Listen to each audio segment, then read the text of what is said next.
Hello बच्चों, देखते हैं क्वेश्चन के अंदर क्या गिवन है।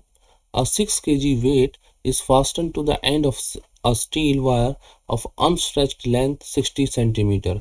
It is whirled in a vertical circle and has an angular velocity of 2 revolution per second. At the bottom of the circle, the area of the cross section of the wire is 0.05 centimeter square. Calculate the elongation of the wire when the weight is at the lowest point of the path. Young's modulus of the steel is this. ठीक है बच्चों, हमारे पास क्या, हम free body diagram बनाने की कोशिश करते हैं।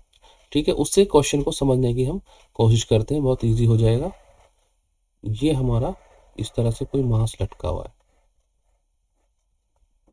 ठीक है, और इसको हम क्या करते हैं, ऐसे सर्कुलर मोशन में इसको घुमाते हैं। सर्कुलर मोशन में इसको ऐसे करके हम घुमाते हैं। तो यहाँ पर और क्या क्या इंफॉर्मेशन है, जो इसका मास दिया हुआ है, कितना दिया हुआ है, 6 kg दिया हुआ है। और जो हमारा आंसर लेंथ है, लेंथ ऑफ द वायर कितना है, 60 सेंटीमीटर है। तो मैं लिख सकता हूँ 60 × 10⁻², ये मीटर हो गया। ठीक है बच्चों, और क्या क्या इन्फॉर्मेशन दी हुई है, इसको हम सर्कल में, और इसकी हमारी जो इसको घुमाने की फ्रीक्वेंसी क्या दी हुई है, 2 revolution per second. 2 revolution per second दी हुई है। The area of cross section, wire का क्रॉस सेक्शनल एरिया कितना दिया हुआ है, एरिया हमें दिया हुआ है 0.05 × 10⁻⁻4 कर लेता हूँ मैं, मीटर स्क्वायर, सेंटीमीटर में दिया हुआ है। Calculate the elongation of the wire when the weight is at lowest point. तो ये मैंने जो बनाया है लोवेस्ट पॉइंट ही बनाया है। ठीक है, इसका फ्री बॉडी डायग्राम में देखूँ, अगर ये मेरा क्या है, ये मास है, तो नीचे की तरफ हमारा क्या फोर्स एक्ट करेगा, एक तो वेट एक्ट करेगा इसका mg, और एक फोर्स एक्ट करेगा, वो क्या होगा, हमारा सेंट्रीफ्यूगल फोर्स, और उसका वैल्यू क्या होता है, mr⍵²। और ऊपर की तरफ क्या एक्ट करेगा, ऊपर की तरफ हमारा टेंशन एक्ट करेगा। ठीक है, ऊपर की तरफ टेंशन एक्ट करेगा, जिसकी वजह से हमारा ये इलोंगेशन भी देखने को मिलेगा हमें। ठीक है, इस कॉम्बिनेशन की वजह से इलोंगेशन देखने को मिलेगा। मैं इसका फ्री बॉडी डायग्राम से करता हूँ उसको कैलकुलेट।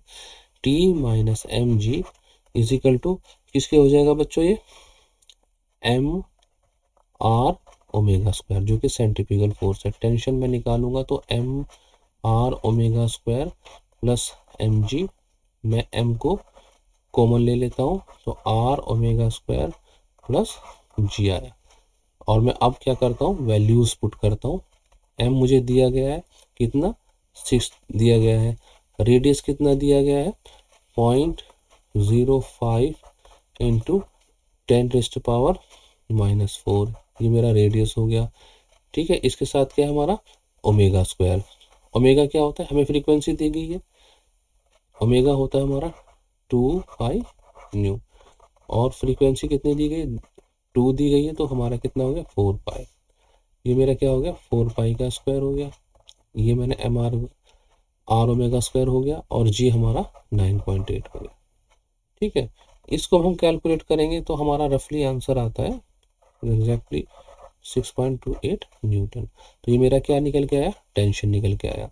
अब डेल्टा एल के लिए हमारे पास क्या फॉर्मूला होता था, force upon area original length upon young modulus.